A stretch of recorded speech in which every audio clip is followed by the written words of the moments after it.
que nos pareció raro es que cuando nosotros hicimos la inspección, en lugar de encontrar un hospital, encontramos un casino. Eso fue lo que encontramos. Pero empezamos a mejorar ese espacio. Solo, por ejemplo, en este lugar que lo encontramos sin piso, sin ventanas, sin puertas, sin el equipo del sistema eléctrico estaba en pésimas condiciones. No había insumos médicos, no había equipo de salud, no había nada, ni fondos para poder ejecutar el proyecto. Lo hicimos por medio del Ministerio de Obras Públicas con nuestro personal que teníamos contratado y los materiales que se tenían. Entonces mejoramos todo el sistema, en este caso habilitamos, aquí está como quedó al final, habilitamos cerca de 100 camas para poder atender pacientes solo en el Hospital La Ceiba.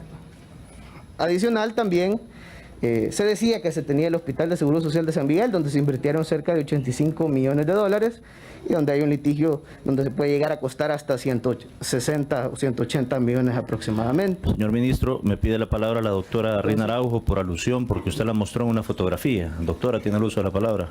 Gracias, señor ministro. Bueno, no era este realmente el show que esperábamos, pero es lo que normalmente se da en los funcionarios. Justamente tuve el placer de ser una de las personas que llegó al Hotel Siesta a valorar la posibilidad de que nuestro gobierno, cuando fuimos, se comprara esa infraestructura que tenía esta. Y me alegra que usted haya mostrado las fotos. Lo que no me gusta es que no haya mostrado el otra área donde estaba exactamente adecuada para los niños con el acompañamiento de sus padres. Se compró ese lugar. Cuando ustedes llegaron tenían apenas unos 6, 7 meses de haberse comprado, porque se iba a adecuar el primer hospital policlínico para los hijos de los asegurados. Y se compró justamente ese espacio, señor ministro, por 9 millones aproximadamente, puede ser un millón más, no recuerdo exactamente el dato, porque justamente tenía hasta el área de piscina que nos iba a servir para toda la infraestructura, porque nosotros pensábamos en toda la infraestructura desde la perspectiva ambiental, que es como se construye un hospital. Me parece totalmente irrespetuoso porque usted saca mi foto justamente como un indicio de que nosotros hicimos un preproyecto. Ese proyecto se compró casi para terminar la administración del doctor Ricardo Sea, de una manera transparente. No se empezó a utilizar porque no había espacio para lo que era el área de parqueo. Y me parece que lo importante es no sacar de contexto, señor ministro, las ejecuciones de las acciones que se hicieron anteriormente, como ustedes en su gobierno tienen acostumbrado. No es justo venir, no es justo, señor ministro, venir a echarse usted flores cuando realmente el jardín fue abonado antes de que ustedes llegaran. Así de, con todo el respeto del mundo, ¿verdad?, sería prudente que mejor pasemos a las preguntas que específicamente cada uno de nosotros como diputados tenemos para cada funcionario. Porque aquí, si ustedes nos van a echar tierra, nosotros también le vamos a echar tierra, señor ministro. Y no es ese el objetivo. El objetivo es hablar específicamente de cómo se está construyendo el hospital, de para cuándo está listo, de cuáles son las experticias que usted tiene como ministro en la capacidad de la construcción hospitalaria. Eso son lo que nosotros queremos. Escuchar todo esto que usted ha venido a decir. Nosotros ya sabemos que ustedes lo han manejado en redes. Y termino y cierro con esto. Fue un honor participar en la compra de un edificio para el policlínico que iba a servir para los niños de los trabajadores. A ver, ministro. Diputado, ¿sí? yo quisiera que me dejaran terminar la exposición porque no he podido, no he podido ni tan siquiera presentar los datos, las intervenciones. Entiendo su planteamiento. Y me habían dado 15 minutos según la nota. No se preocupe, tenemos todo el día. No hay problema. O sea, el punto es este, ministro. Lo que pasa es que le pregunto yo si podemos aterrizar, si podemos ir aterrizando, si puede aterrizar usted para pasar a las preguntas y respuestas. O sea, yo entiendo el contexto que quiere darle, pero no sé si hay algo más que quiera agregar antes de las preguntas y respuestas. Bueno, sí, lo que pasa es que la diputada hace mención de que había un área para niños. Bueno, cuando llegamos no había nada, entonces se lo robaron, pues, o no sé, porque, decir, si llegamos al gobierno y no encontramos nada, yo solo estoy respondiendo una alusión que hicieron, pues, porque están diciendo que lo que estoy diciendo es mentira y es todo lo contrario. Aquí están las pruebas. A ver, funcionarios, yo quisiera pedirles con todo respeto, sí, con todo el respeto que me merecen, que tratemos de llevar esto a una discusión de altura, a un debate de altura. O sea, aquí no se trata de venir a de venir a decir que robaron, porque de repente vamos a cuestionar nosotros lo que está pasando. Antes de tener el primer caso de COVID positivo confirmado en nuestro país, es que ampliáramos la capacidad hospitalaria. ¿Y por qué nos pidió eso? Y es que lo que sucede es que los hospitales, cuando nosotros llegamos, no habían medicamentos. De hecho, la red de hospitales públicos estaba totalmente desabastecida. Se compraban, por ejemplo, medicinas vencidas. Incluso hay notas periodísticas donde se encontraba medicina enterrada. Hay una nota que dice de que hay entre 200 y 300 toneladas en un predio de Soyapango en el año de 1992. Y de igual manera la Fiscalía General de la República encontró diferentes toneladas de medicamentos vencidas que se habían comprado en el año de 2017. De hecho, aquí hay un poco de fotografías de esto. Además, se habían destinado en diferentes ocasiones recursos para poder intervenir los diferentes hospitales a nivel nacional.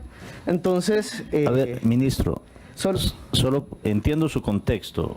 No estoy defendiendo lo que ocurrió en el pasado, pero siento que se está saliendo del tema COVID-19 del 14, desde que decretamos estado de emergencia el 14 de marzo en adelante. Solo, lo que pasa es que quiero explicar por qué fue que tuvimos que intervenir la red pública, por qué tuvimos que mejorar todas las condiciones hospitalarias. Es decir, y fue justamente por esto. Ahí tenemos, por ejemplo, un programa que se llamaba RESA, donde el exministro de Salud incluso fue a juicio por corrupción, donde se dieron cerca de 6 millones de dólares y no encontramos mejoras en la red hospitalaria. De hecho, en los presupuestos se aprobaron miles de millones de dólares para brecha presupuestaria, para proyectos de mejoramiento de la red pública nacional, de escuelas, etcétera, en los últimos 30 años. Y esta es la forma en la cual encontramos los hospitales nacionales. De hecho, sin tener pandemia, ya los hospitales colapsaban, no tenían capacidad para atender pacientes. Entonces, al ver esto, el presidente de la República fue que nos ordenó comenzar con las mejoras y con la ampliación de todos los hospitales. Entonces, incluso, bueno, aquí tuvimos en El Salvador, el dengue se declaró incluso endemia. Y no se tenía la capacidad para poder manejar ni tan siquiera el dengue, a pesar que del dengue se tiene conocimientos de cuáles son los mecanismos de prevención. Y esta pandemia, que de alguna manera era desconocida al principio por los diferentes países del mundo, había que tomar diferentes decisiones de manera oportuna.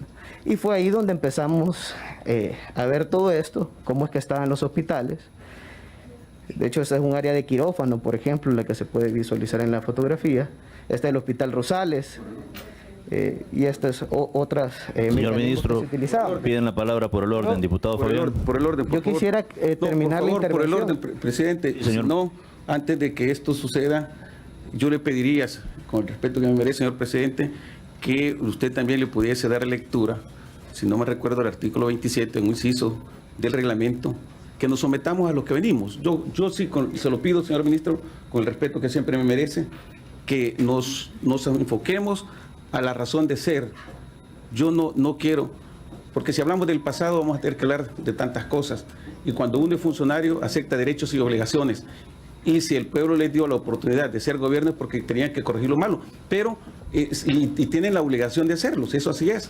Pero no podemos estar en una situación como esta. Hoy es una comisión especial donde queremos ver cuestiones de la pandemia, pero no podemos, con el respeto que merece, señor ministro, y se lo digo así porque a mí me gusta ser bien respetuoso, no podemos estar nosotros en situaciones como esta. Se lo digo con mucho respeto. Gracias, presidente.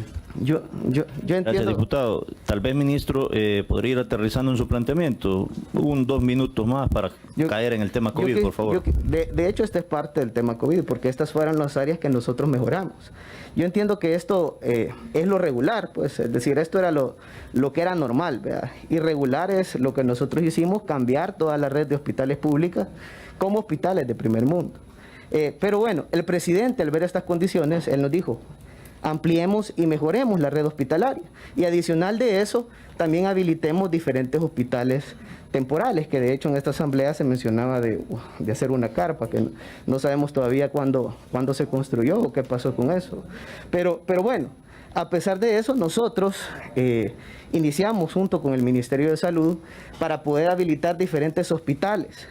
Entonces dijimos, bueno, en la administración pasada decían que habían hecho un hospital policlínico, que de hecho era el primer hospital policlínico, y me imagino que, y eso fue lo que nosotros pensamos, me imagino que ha de tener ya camas, ha de tener oxígeno, ha de tener todos los equipos médicos de primer mundo, que es el ExHotel Siesta. Entonces, de hecho se inauguró y todo, ahí están algunas fotografías. Y